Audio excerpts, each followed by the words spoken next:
We came here to have the experience. And we will take several lifetimes to have one. So it's a very fluid movement that is happening simultaneously, but our experience down here is linearly. We can actually influence a past life the same as it can influence us. We can actually change our own history and our own future to a certain extent, to a very large extent. But even more importantly than that, as appealing as that is to become all-powerful and therefore all-protected from pain, I must tell you that we are not going to be protected from pain any more than we'll be protected from joy. It's part of our experience. What we can do in gaining understanding of it is to minimize running into the brick wall over and over and over again, and maximize the experience that says, ah, I understand now. Excuse me. One of the most powerful teachers of this, for me, was the death of my mother. It was then I started getting lessons about how powerful love was and how multifaceted it was, and how we've only scratched the surface of understanding that on this planet. It is the force that is the glue that keeps creation together. It is actually the force that creates creation. It is the expression of the source in motion.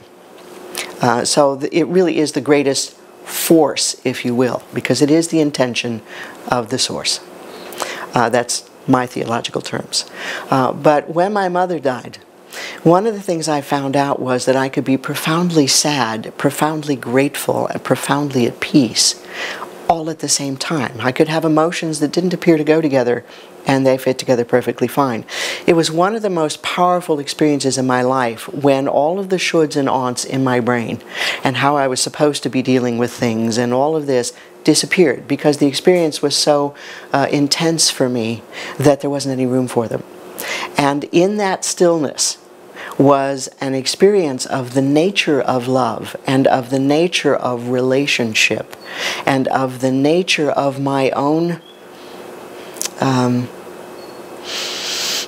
preciousness and of the preciousness of all beings around me that I have never forgotten. I also have had experiences through the family of beings that I channel about how very not alone we are. There's a lot out there, and just because we can't physically see it doesn't mean that it doesn't exist. How do I know it exists? Because I have an experience of it. How do I know I had past lifetimes? Because I can remember 3 of them.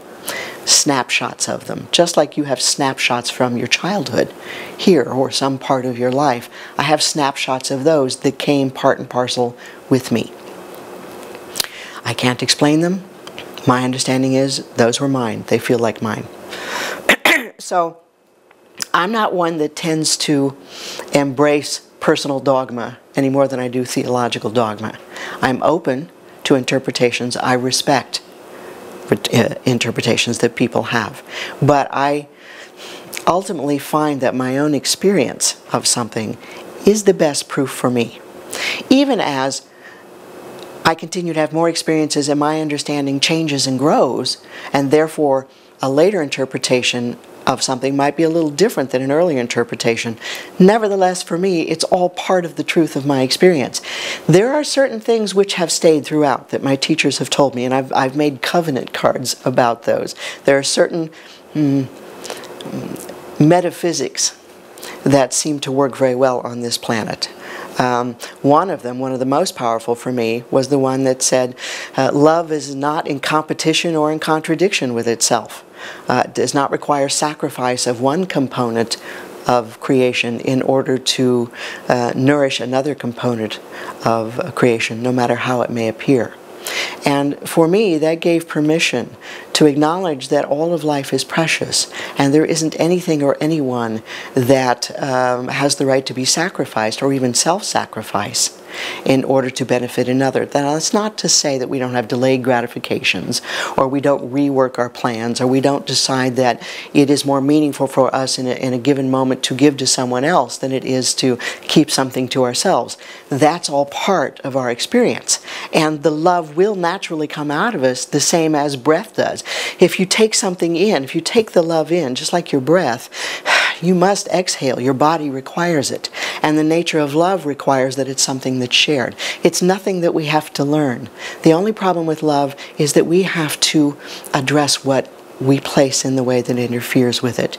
And it often has its roots in another lifetime that we have then recreated the seedlings for in order to re-sprout that particular bush so that we can then begin to address it. And bush is no pun intended, it's just an example. So we recreate the outline of an experience that we might want to rethink and have a little differently. So for example, if I leave a lifetime and I say at the end of the lifetime, one of the beliefs that I have is, well, you just can't trust people out there. And then I die. Well, that's what I've carried with me.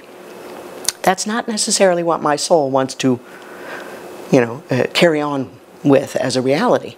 And so I may take another incarnation where I'm then creating perhaps some seeds that re-trigger those beliefs. And then I can have other experiences subsequently, or other kinds of supports to help me, dreams, guidance, whatever. People learned all kinds of ways, relationships, to help me come to a different conclusion that helps me to be more at peace.